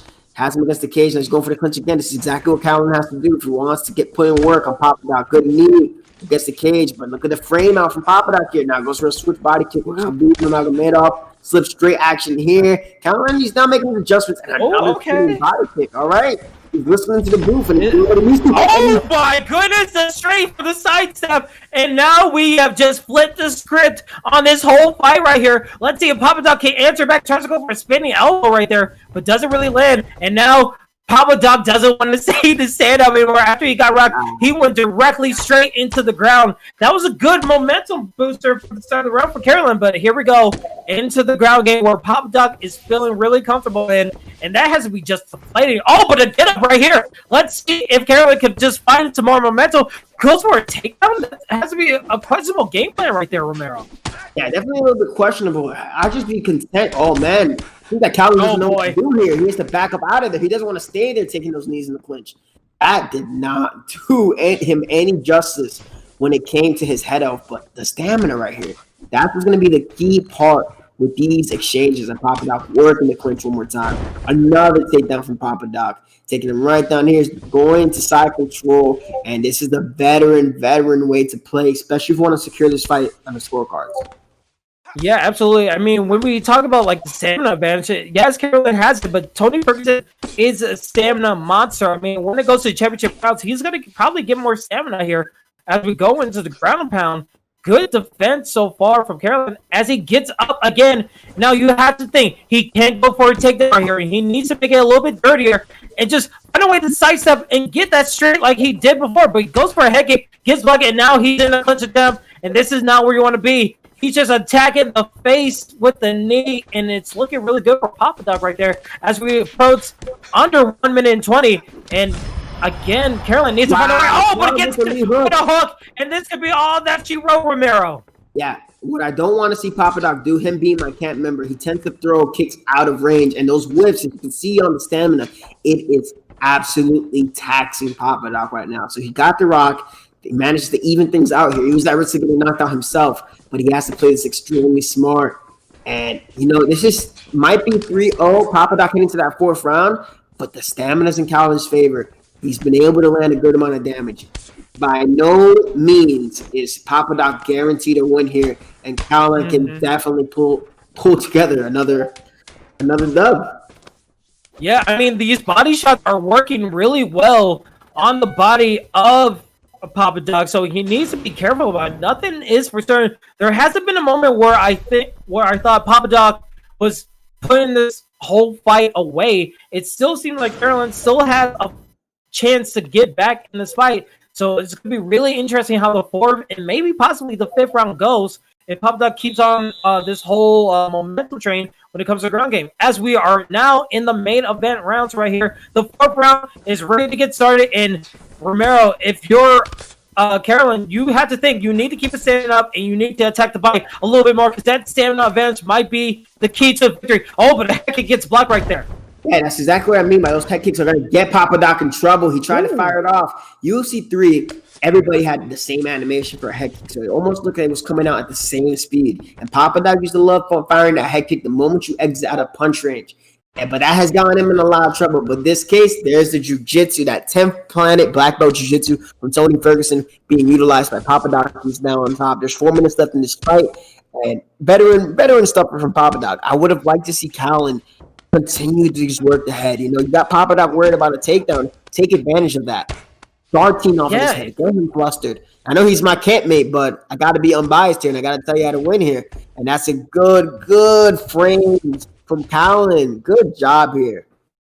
Yeah, very good job. And yeah, the thing that started out this whole ground fight was that Carolyn actually engaged into that ground and pound situation. He had his opponent down, and he was standing up, and he chose to be in this position right here. Oh, but a submission attempt right here. But the stamina's so low. Oh, but his defender strikes will help out the escape for Papadoc. But that could have been a scary situation. Maybe he was trying to go for this all along, trying to go for a submission. Yeah, absolutely. But look, it's really look at the stamina of Papadoc. Look at the stamina of Caolin. Look at the submission attempt. Anybody else would have gotten subbed. It is so ridiculous to try and sub Tony Ferguson. If you get subbed by Tony Ferguson, if you sub a Tony Ferguson, I give you ultimate props because it is absolutely hard as nails to do so. But Papadoc doing a good job on top, racking up that control time. And this is how you gotta play a little bit safe. You gotta take a little GSP approach. You gotta do it. But I don't want to see Papadoc continue to posture up. He has no reason to posture up. At this point, he can go and try to get the half guard, get the side control, work a few denials, and try to work on the stamina. Because the only risk here is that they're back up on the feet. He's at a stamina disadvantage. And if they're at a stamina disadvantage and they try to trade, Caolin's very likely to win that trade. And that was a nice head kick, but not really doing a lot of damage considering how clean it landed. But this is where Carolyn wants to be. You have to think he wants to keep it standing up. He had so much success. He is attacking the way he wants to. And again, with these clinch attempts, it seems like he's not the benefit of the factor when it comes to these situations. So again, with the takedown attempt, fakes it, but I feel like he needs to keep it standing up. Papadoc doesn't want to stay standing up. He wants to keep it to the ground. Yeah, it's what he has to do best, and I don't know if Caolin's picking up on that. He doesn't have a head off advantage, but the stamina advantage is going to open up tremendously for him in the pocket, and he's not taking advantage of that. He's sitting back and he's waiting for Doc. Now you could argue maybe Caolin could have racked up a little bit more damage than Papadoc there. Maybe has won at least one round, but I see Doc is ahead in this fight. So it's going to be up to Caolin to take the initiative, take that away from Papadoc and get the win. Who will get the victory in our main event of the evening? Will it be Papadoc being dominant with the ground game? Oh, but a whip kick misses. Or will it Carolyn pulling up an upset again, even though he's the number ranked 5 fighter? This is definitely mom spaghetti time for both fighters as they're trying to get the victory and put their name on the map and maybe possibly contend for Romero's PS4 title belt. So let's see what goes on in this fight right here. And let's see who gets the victory. As both guys are still staying up in a nice body shot from the legs from Carolyn. And as you see, the punch is 120 to 55. So let's see if Papadoc can just continue the momentum as he goes into the clinch, tries to find his avenue, but doesn't get it. But a nice slip out of the straight for Carolyn. And Carolyn trying to go for a sweeping of the leg, but doesn't really get it right there, Romero. Yeah, beautiful denial from Papadoc there to stop the takedown. He knows he's up in this fight. There's no way that Doc is not up in this fight, but he has to be careful. He cannot get caught at a low critical stamina. If that stamina gets low to the point where it says third, he is in trouble. But Caolin goes for another takedown. He hasn't done any crazy amount of damage when he's been on top. This isn't ideal unless he puts him in crucifix. If Caolin gets the crucifix, he's going to win. If he gets the crucifix, gets 1 or 2 denials, he's guaranteed to win this fight. This is the most dangerous position in this game. But the times are going, and Papadoc is now taking him to full guard. This is the halfway mark of the 5th and final round. Carolyn wanted to go for the takedown. He got it, and now we're in the ground and pound. But again, the handheld is just so high for Tony Ferguson that with 2 minutes left to go, possibly, you have to think he needs to find a way. He gets a nice denial. He could possibly go for submission, but a nice denial, that submission attempt, and that's going to play a huge factor. And now we see a submission attempt of Papadoc, and that could have been the huge mistake from Carolyn as he is now in the submission attempt, and he's just wasting that time right there, Romero. Yeah, I mean, it doesn't seem like he's going to get the submission. He's definitely going to escape. The only concern is that if Caolin postures up immediately after his submission attempt, he's going to rack up a lot of damage. Now he's going for a submission of his own, and he's going for the Kimura now. And now you see he is at a critical. It's hard to sub Khabib too. I'm not going to front. It's very hard to sub Khabib Nurmagomedov. He's never lost in his career. but this is not looking too good. And if anything, this is burning the clock. Tell Papadoc that he goes for the chain. He's ending up right there in backside trying to flip it over his damn shoulder, but he does not get the submission here in backside. No, they flip over to side control, and he's going for a submission himself here. Darce choke. Yeah, but he's not going to have a lot of time. He's not going to have time to get the submission. Yeah, right here, he's the most offensive player here off of his back. He's doing all the work here in these ground exchanges, and Papadoc is more likely than not, my campmate, it's looked like he has secured a victory. We'll see in the scorecards when they pull up.